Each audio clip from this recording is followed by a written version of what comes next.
Welcome to Narrative Responsibility, a podcast about examining the meta story of your life, how well it is serving you, and how to change it for the better. I'm Elena Wolf, relationship coach and life alignment mentor, and this is this week's New Perspective.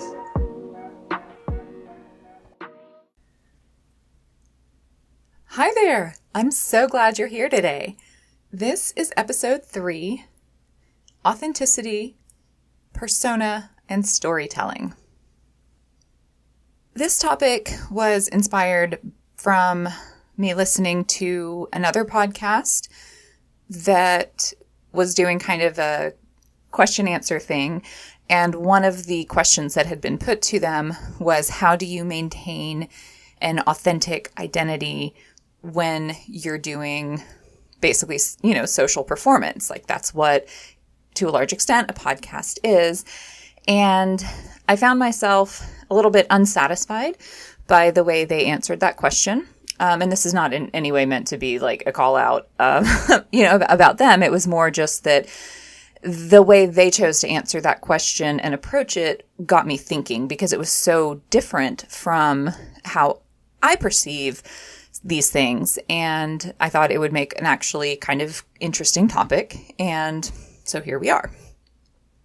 So first of all, the way that they answered the question was that basically you can't really be authentic. There is no such thing as being your authentic self if you have any awareness of the external gaze.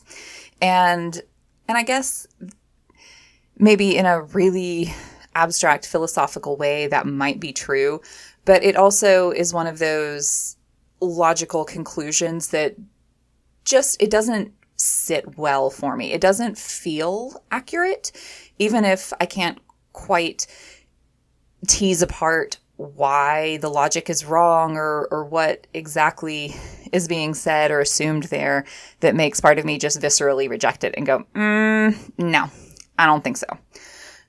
But for whatever reason, part of me is going, no, I don't think so.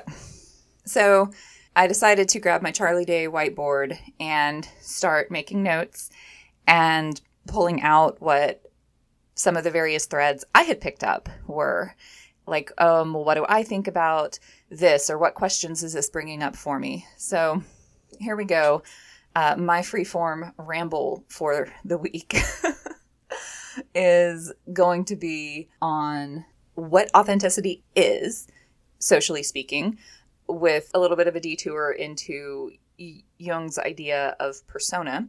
Then we're going to talk about the necessities of storytelling and having to curate the events or facets of a situation that actually matter for the story that you're telling, and then why I don't think any of that necessarily contradicts being able to be authentic. And maybe at the end, if we're lucky, I'll manage to wind that back around to our inner stories and perceptions and land this plane. But take a walk with me today and we'll see where we end up. All right, so first of all, tackling this idea of what is authenticity and what does that mean? And some alternative words that I came up with: real, raw, unfiltered, genuine, complete, true, accurate.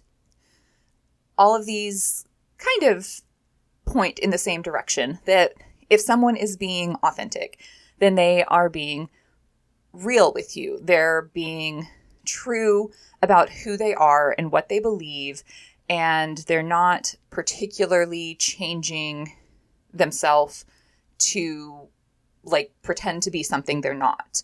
They're not trying to put on a show. They're not trying to make you like them or make you dislike them. They're not making a false front in order to achieve some specific end, whatever that might be, whether that's acceptance or deception, manipulation. It doesn't matter why somebody might be behaving in an inauthentic way. that would be a false-fronted way, saying things they don't mean, engaging in behaviors that aren't really true for them or that don't really reflect their energy or their emotions in that moment.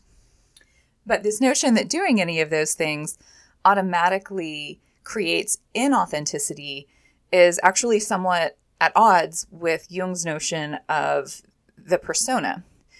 The persona is essentially our social personality that we create in order to interface with other people and to interface with our culture and society. So because there is when you were relating to other people and you are relating to a social group, by necessity, you have to have some awareness of what's happening in that group, what the other people are expecting, or at the very least, how they are perceiving your behaviors, and often making some adjustments for the sake of acceptance. But do those adjustments necessarily mean that you're being inauthentic or that you're being untrue to yourself? A good persona, a well-constructed persona, is actually one that allows your inner truth, your inner authentic essence to come through. It's simply coming through in socially accepted ways or acceptable ways. The concept that I think a lot of people, at least in my generation, can relate to, and I think this is our word for it, is code switching.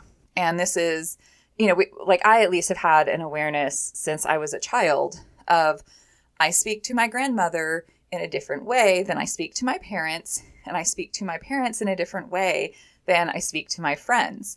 And, in certain situations, it's like, oh, okay, I need to use grandma voice right here. I need to be a little calmer, a little less energetic, and definitely don't need to be cussing, definitely need to keep an eye on my emotional expressions because grandma can't necessarily handle those. So, basically really kind of putting my best, most polite foot forward. That was not necessarily a particularly authentic persona, but it was the one that was socially necessary. And then get me around my friends and I cuss like a sailor and make dirty jokes like a 12-year-old boy. Like, that's part of me. But do I have to bring that forward into every interaction that I have in order to be authentic? I don't think so. I think that we are able to curate the facet of ourself that we bring forward in a particular conversation or in a particular context in order to achieve our goal for that conversation or for being present in that context at all with kind of maximum likelihood of success. So interacting with my grandmother, I wanted to not upset her, and I wanted to make her feel proud of her granddaughter and like she had, a family that she could be proud of and enjoy in her, last years of life. There was no reason for her to be upset by having a little heathen grandchild who didn't go to church and behaved in socially reprehensible ways according to her moral code, which at that point was 60, 70 years out of date. I'm very normal for my age group, but this is one of those things that can happen. Like, culture changes, expectations of like what's normal and what's okay start to change, and some people don't keep up with that, don't want to, aren't able to, or simply don't have enough exposure to youth culture that they are even aware of it happening. Was I wrong for not wanting to damage my relationship with an older family member? No, I was just code switching. I was like, I'm going to go in grandma mode now, and I'm going to show her the parts of me that I know she'll respond to and appreciate and approve of. But what I wasn't doing was becoming someone I'm not. I was just pulling different parts of myself forward. Those parts of me are there. They exist. They're real. They're genuine? Like, how is it inauthentic for me to bring those parts forward and to show those parts in a particular context? The truth is that human beings are all multifaceted. We have different parts. We have a lot of different interests. We have a lot of different, almost like sub-personalities within us. And different people bring out those different sides of us. That's okay. Like, that's a good thing, in fact. It allows us to have a variety of relationships and for all of the different parts of us, all of the different sides of us to be interacted with and engaged with and accepted and mirrored and have a sense of belonging. Like, that's what having a variety of relationships does, is it lets us express all of our different parts. And just because we have different parts and that we can't bring all of our parts forward at the same time, I mean, it wouldn't even, like, I don't even know what that would be, like how that would happen. It would be, we'd need 6 mouths to speak with at the same time. And we have one channel. And maybe we can, broadcast a couple things at the same time. We have words that we're saying verbally and there's an emotional tone that's coming through. So that's 2 channels. And then maybe physically we can be emoting and maybe that, creates 3. Okay. If we're able-bodied and we're talking to somebody who has their full sensory faculties, then we might get 3 channels of information across at once. That's 3 parts of ourself. And, how many do we have? 300? 3,000? I don't know. A lot.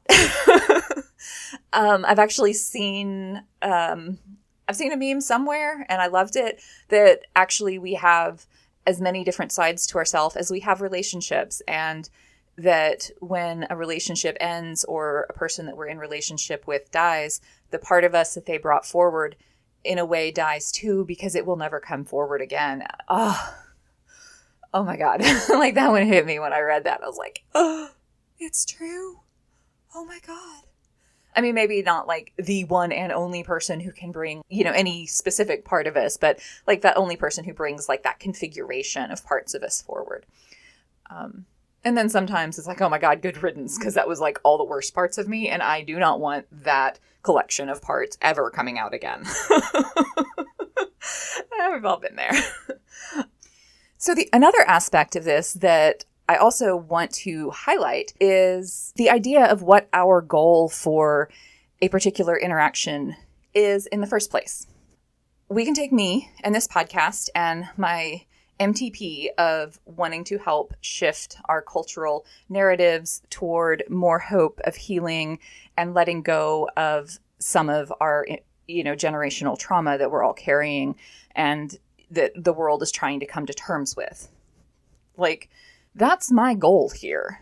So I made a considered choice before I recorded my first episode that I was going to code switch into a professional mode that mostly did not include me cussing. I'm not going to say I never will, because there might be a moment when that's just the only effective word. But generally speaking, I am making a point to speak cleanly so that people can listen to this around their kids or at work. They can recommend it to work colleagues without having to worry about, oh, is this person going to be offended that I listen to something where every other word is a cuss word, or whatever.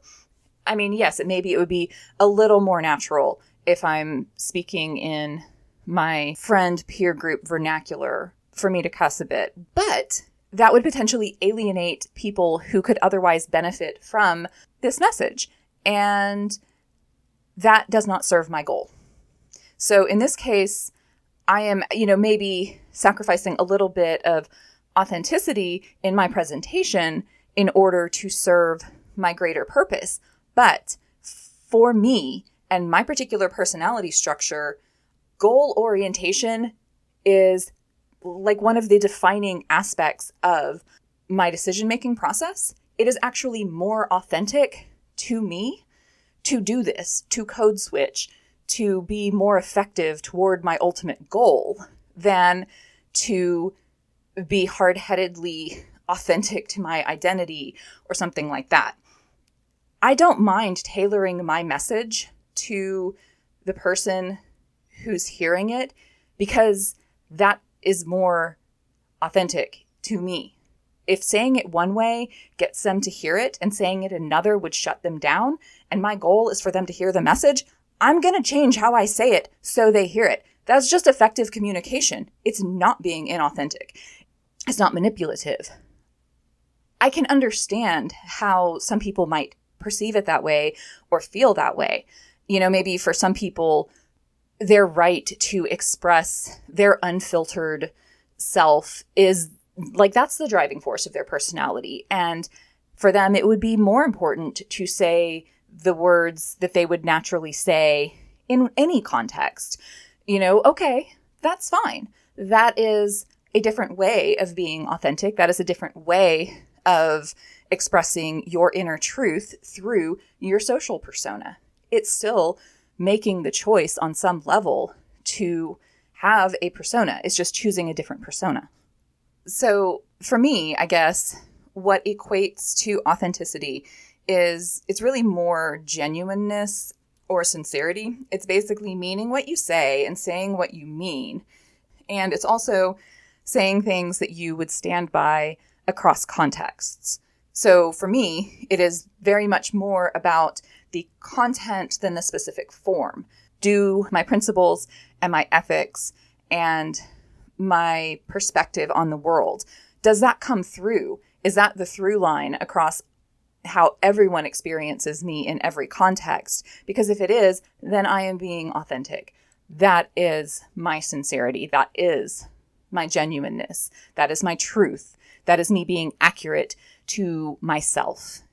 It may not quite be raw, real, unfiltered, but it is authentic. So I'm going to switch tracks a little bit now and then talk about this idea that we need to share all of the information in order to be authentic. That is not realistic. In the first place, human minds take in so much more information than our consciousness is even aware of. We're not capable of sharing all of our unfiltered data points and context because we ourselves don't have conscious access to it. But even taking all of that which we are consciously aware of, if we tried to express that to another person, it would be too much. It would be too many words. It would be things there aren't words for. And it would include so many irrelevancies to the message that we're actually trying to communicate and get in the way of the interaction that we're actually trying to have, that it would be completely pointless to attempt to communicate or relate in that way. The signal to noise ratio would be so bad, there literally wouldn't be a signal left. This actually gets back to what I was talking about last episode with the concept of genre and storytelling as a structure. You pick the information that's relevant to create the story. That is not all of the information. Sometimes you might include strategically irrelevant information. Maybe it's something like a red herring or a false hero that is a deliberate, let's pull the audience in the wrong way so that it's even more exciting and dramatic when the truth is revealed. Sure, that is a narrative technique. That's fine. There's nothing wrong with that. It's not that every single piece of information that you include in a story has to be directly relevant to the story itself. There's some space for building worlds and for simply building experiences or vignettes. You can have fun with side quests. It can make things more rich and more exciting. Life is full of side quests, and that's part of what makes life fun. That not everything that we experience in life is this big, serious step toward our purpose. That would be exhausting. It would be so exhausting. It's okay to have moments that are irrelevant and sometimes to talk about them or to discuss them or to bring them into your story. But it's decoration. It's ambiance. It's not losing the signal because of too much noise. It's actually finding a way to enhance the signal by including specific noise. then when we're kind of thinking about creating our persona, and we may not be necessarily consciously thinking about creating a persona, although I guess after listening to this, you probably will be, at least for a little while. So sorry, not sorry. We are creating a story about ourselves. We are creating a curated narrative to give to someone else, whether that's a literal narrative about, you want to hear what happened to me today, or a more metaphoric narrative in terms of how we present ourselves. If we dress a certain way, if we speak a certain way, if we talk about certain topics, those all kind of, they hint at things about us, and they might be more or less true, real, unfiltered, authentic. So, part of our social persona, yes, it is deliberate curation of what we want to reveal about ourselves. If telling the story is kind of equivalent to genre, and if the words that we choose to use are maybe equivalent to the writing style, is it dreamy and poetic, or is it really short and to the point? So is it the kind of fantasy world building where you get 10 pages of descriptions of the world and the physical space to like 1 page of dialogue? Or is it Jane Austen where you get 10 pages of dialogue to like 1 paragraph, if you're lucky, of physical description? So there's different types of writing. There's different styles of writing. There's different types of storytelling. There's different narrative structures that we can use. Our inner experience of ourselves influences what we might try to externalize, what we might put into our persona, or what we might bring into the space between ourselves and another person, or ourselves in a group social interaction. Just because I'm experiencing myself that way doesn't mean that's how you're experiencing me. The end. So my inner narratives about who I am and what I'm like might or might not, in fact, be accurate to someone else's experience of me. Maybe they're accurate and genuine to my experience of myself, but that doesn't mean I have an accurate read on how other people experience me. And so that's the other part that I think that bothered me about this idea that we can't be authentic if we're aware of someone else's gaze upon us. We can't be authentic even if we're not. Like, how I think about myself may have no relation to how someone else thinks about me. People all have narratives. Somebody might look at me or have some experience with me and cast a narrative about me in their mind, and that is forever who I will be to them.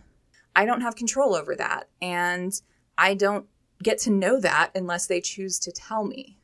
We don't know. We can't know. So the best thing that we can do is to be as sincere and genuine as possible, to do our best to express what we feel openly and authentically, to bring to the surface the side of us that is most appropriate for that occasion without using it to lie or to obfuscate who we are or what's really going on for us. That's a kind of a whole other topic, and I don't want to get deeply into it, but we can use even true parts of ourselves in a kind of deceptive way if we magnify them in order to hide what else is there. But any person with, a degree of sophistication in their social interactions is actually going to understand that every person has a lot more to them than what they reveal and what they surface, than what's there in that persona that they bring into that interaction in that moment. So I think if we just try to incorporate into the narrative that we're sort of telling about other people as we interact with them, and the narrative that we're encouraging them to have about us, just leave space for that multifacetedness and that capacity that all humans have to be more than just one thing, to play more than just one role, to have more than one interest, to have more than one through line across contexts and in relationships. And maybe that can make us a little bit more kind and a little more curious about one another rather than making judgments that close us off to wanting to learn more, or, feeling those judgments cast against us in ways that make us want to pull away from sharing more. So that's it for today. Thank you so much for spending time with me. If you want to learn more about my work, you can check out thepatternbreaker.com, or you can follow me on Instagram @thepatternbreaker. And until next time, what story are you going to take responsibility for?